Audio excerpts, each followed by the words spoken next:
नमस्कार। आज दिनांक 31 ऑक्टोबर 2025 वार शुक्रवार। केडी चौधरी डाळिंब यार्ड पुणे मधून सर्व शेतकरी बांधवांचं मनापासून स्वागत।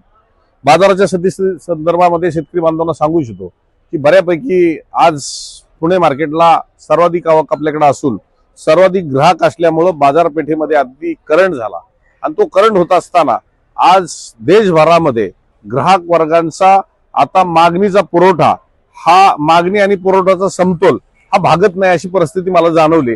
कारण आज या परिस्थितीमध्ये दिवाळीच्या नंतर खरं तर मंदी व्हायला स्टार्ट होते, परंतु मी आपल्याला सांगितलं होतं की मंदी होणार नाही आणि साधारणतः 15 डिसेंबर पर्यंत हे आपल्याला जाणवेल, कारण राजस्थान चालू होत नाही।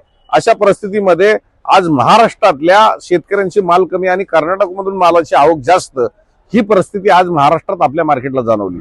उत्तर महाराष्ट्रामध्ये नाशिक मार्केटला आवक घटलेली आहे, इंदापूर मार्केटला सुद्धा आवक घटलेली आहे आणि महाराष्ट्रातल्या सगळ्या मार्केटला ही आवक आता घटलेली पाहायला भेटेल।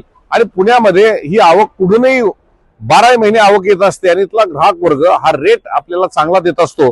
आणि म्हणून आज मी पाहिलं की जाग्यावर 110 120 चे सौदे होतात, परंतु आज गोटीच 130 रुपयाच्या वरती जर विकत असेल आणि वर 150 पावणे 200 200 रुपये किलो पर्यंत माल जात असेल तर ऍव्हरेजली 150 रुपयाच्या आसपास 160 170 रुपयाचं सुद्धा ऍव्हरेज हे पुणे मार्केटला बसतंय। आणि म्हणून मी शेतकरी बांधवांना सांगू इच्छितो की बऱ्यापैकी मार्केटमध्ये आता मालाचा तुटवडा असल्यामुळे आता फोनची संख्या तुम्हाला जास्त असेल, जागेवरचा व्यापारी असेल, आडते असेल, कुणी फोन करेल, परंतु पहिल्यांदा आपण तिथं मोकळं गेलं पाहिजे, तिथली परिस्थिती पाहिली पाहिजे। जागेवर आपल्याला जर रेट चांगला मिळत असेल तर जागेवर दिलं पाहिजे।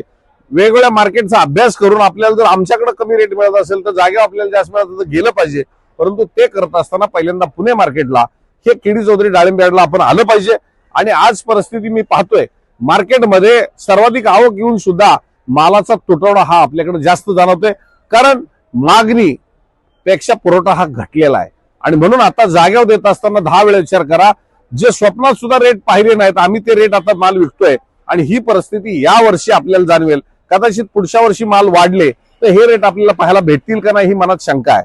आणि म्हणून मी शेतकरी बांधवांना सांगू इच्छितो, एवढं पावसानं नुकसान होऊन सुद्धा डबल टिबलचे रेट आता आपल्याला पाहायला मिळत असताना शेतकऱ्याचा कुठेतरी आज निघलेलं नुकसान झालेलं आज भरून निघतंय आणि त्यातच ओला दुष्काळ याची भरपाई सुद्धा आपण 25 रुपये पर कॅरेट प्रमाणे देत असल्यामुळे शेतकरी खूप समाधानी आहे।